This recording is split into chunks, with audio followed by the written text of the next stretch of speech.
power delivered by the external force is P is equal to work upon time, and work is force into displacement, or displacement upon time is equal to velocity.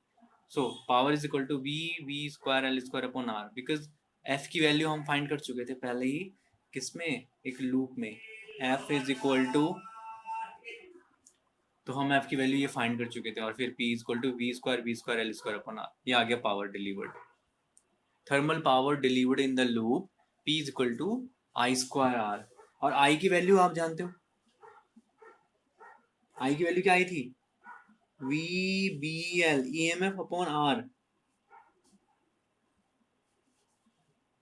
Square into capital R। So now adjust कर लो, क्या हो जाएगा, V square B square L square upon R। So क्या value, जो power delivered by the external force और power, thermal power developed in the loop, क्या वो दोनों सेम है? अरे हाँ ना बोलो।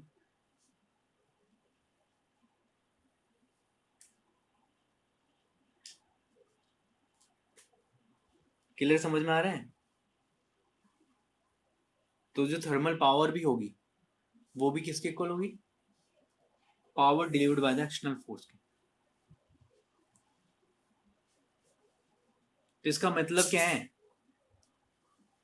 कोई मुझे बता सकता है कि what is the meaning?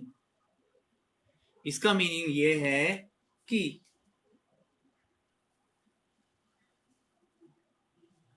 This is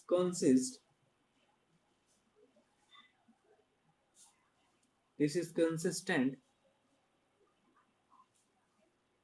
this is consistent with the principle of conservation of energy,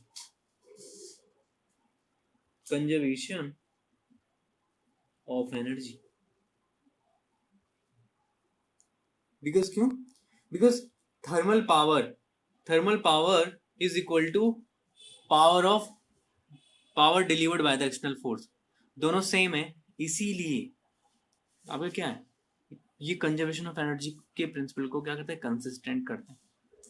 और कंजर्वेशन ऑफ एनर्जी क्या होता है, energy can neither be created and neither be destroyed, it change one form to the another form.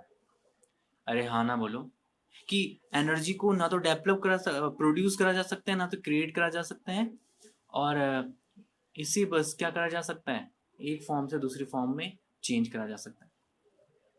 तो वही जो power external force की वजह से डेवलप हुई थी, की वजह से एक्सटर्नल फोर्स की वजह से जो पावर डिलीवर्ड डेवलप्ड हुई थी, वही थर्मल पावर भी डेवलप करता है, सेम पावर।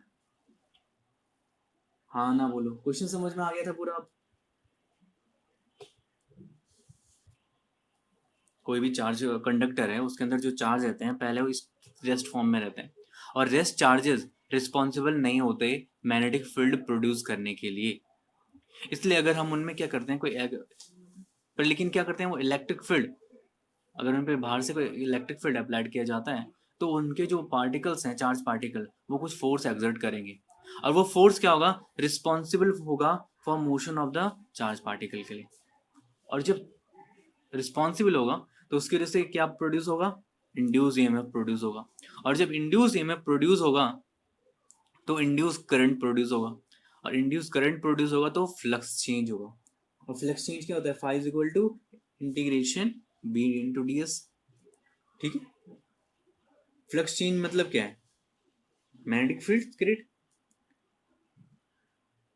और जो मैग्नेटिक इलेक्ट्रिक फील्ड प्रोड्यूस हुआ किसकी चेंजिंग थी, मैग्नेटिक फील्ड के चेंज से, वो कैसा होगा, नॉन इलेक्ट्रोस्टैटिक और नॉन कंजर्वेटिव। ठीक है, and so the electric field produced by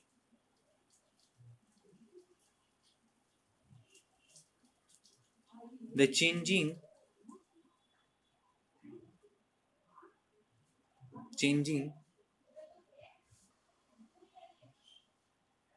क्या कहा हमने पहले कि जो इलेक्ट्रिक फील्ड मैग्नेटिक फील्ड के चेंज होने की वजह से प्रोड्यूस होता है वो कैसा होगा, नॉन इलेक्ट्रोस्टैटिक और नॉन कंजर्वेटिव इन नेचर, और उसके थ्रू हम पोटेंशियल को डिफाइन नहीं कर सकते, और इस फील्ड को कहते हैं इंड्यूस इलेक्ट्रिक फील्ड।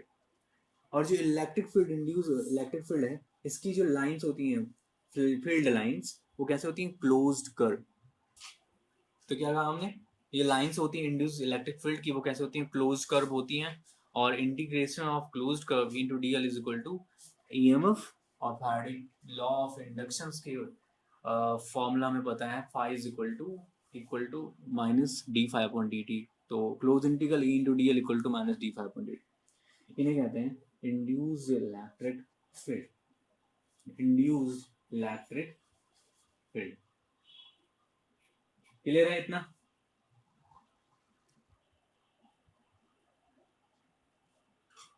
तो क्या कहा हमने कि कोई मेटल हो, सॉलिड मेटल, और उसको अगर हम वो सस्पेंडेड हो कहीं पे और मैग्नेटिक फील्ड्स के अराउंड अगर ऐसे मोशन कर रहा हो, पीरियोडिक मोशन, तो उसकी क्या होंगी, जो इंड्यूस करंट होगा प्रोड्यूस उसमें, तो उसके क्या होंगी, सरफेस के अलोंग वैरायटी ऑफ पाथ्स होंगे उन करंट्स के।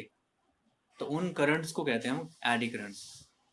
तो हम इनके बारे में थोड़ा सा लिख रहे हैं कि प्लेट्स कैसे मूव कर रही है मैग्नेटिक फील्ड में, और वो एरिया के साथ बाउंडेड है, तो तब हमारा क्या इंड्यूस करंट प्रोड्यूस हो रहा है।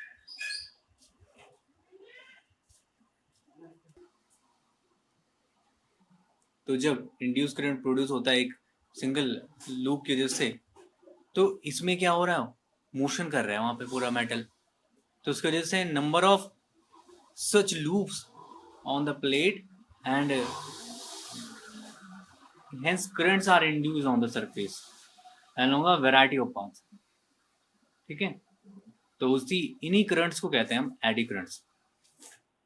बहुत सारे लूप्स की वजह से बहुत सारी करंट्स प्रोड्यूस हो रही हैं, इंड्यूस करंट प्रोड्यूस हो रही हैं, तो उन करंट्स को कहते हैं हम एडी करंट्स। क्या कहा मैंने कि जो भी सिस्टम्स है उसमें क्या हो जाते हैं, एडी करंट्स की साथ साथ एक इलेक्ट्रोमैग्नेटिक डैम्पिंग भी होती है। तो इलेक्ट्रोमैग्नेटिक डैम्पिंग करती क्या है कि जब ये मेटल प्लेट्स इस तरह से मोशंस करती है इसमें मैग्नेटिक फील्ड में, तो eddy currents induce current produce करेंगी और उसके साथ साथ थर्मल एनर्जी भी प्रोड्यूस करेंगी। और वो थर्मल एनर्जी क्या करती है, काइनेटिक एनर्जी को लेस कर देती है, और उसकी वजह से क्या होता है, प्लेट्स स्लो डाउन हो जाती है। और जब प्लेट स्लो होगी तो उससे अप्रोक्स मतलब जनरल सी बात है, एडी करंट्स भी कम हो जाएंगी, और इसी को बोलते हैं इलेक्ट्रोमैग्नेटिक डैम्पिंग। समझ रहे हो? तो अब इसको कैसे इसको कैसे करेक्शन करा जा सकता है इसका, तो फिर देखो, इसको करेक्ट करने के लिए हम उस प्लेट को, जो मेटल प्लेट थी उसको कट कर लेते हैं पतले पतले स्लॉट्स में।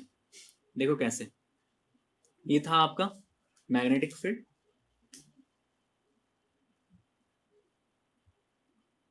जैसे तुम लोग स्लाइस नहीं करते हो, वो उसके आलू के चिप्स बनाते हो ना, अब मेटल्स को भी चिप्स बनाना है तुम्हें। किस किस को आते हैं चिप्स बनाने, हाथ खड़ा करो फटाफट। और जिसने झूठ करा ना हाथ खड़ा, तब देखो तुम कैसे पिटोगे तुम लोग। मेरे पास तो डंडा भी रखा, और किसने झूठ झूठ मूठ का ना हाथ खड़ा करा तो मेरी मार खाएगा वो। ये था भैया आपके पास, था ये, अरे हाँ ना बोलो, था कि नहीं था ये। अब इसको हम क्या कर देते हैं, ऐसे पतले पतले प्लेट्स में बांट लेते हैं, यूं यूं यूं यूं यूं यूं यूं यूं यूं यूं यूं यूं।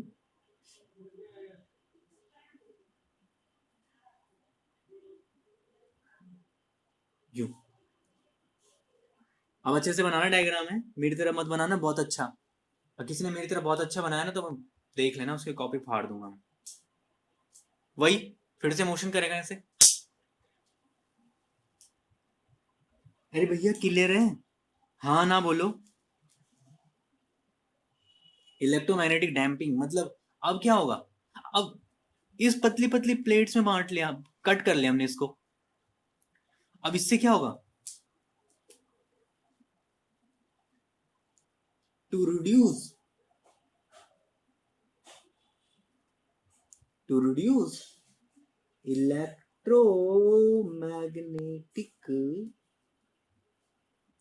Damping,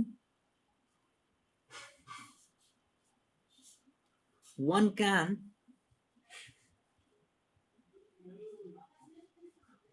can cut slot in the one can cut slot in the plate. ठीक है। और ये क्या करते हैं? This reduce the possible path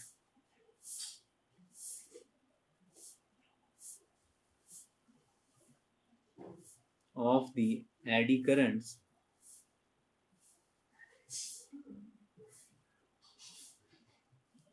considerable.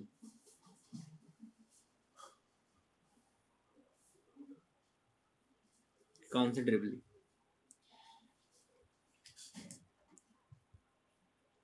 Reduce कर देता है उसके पाथ को कंसिडरेबली। क्लियर, समझ में आया?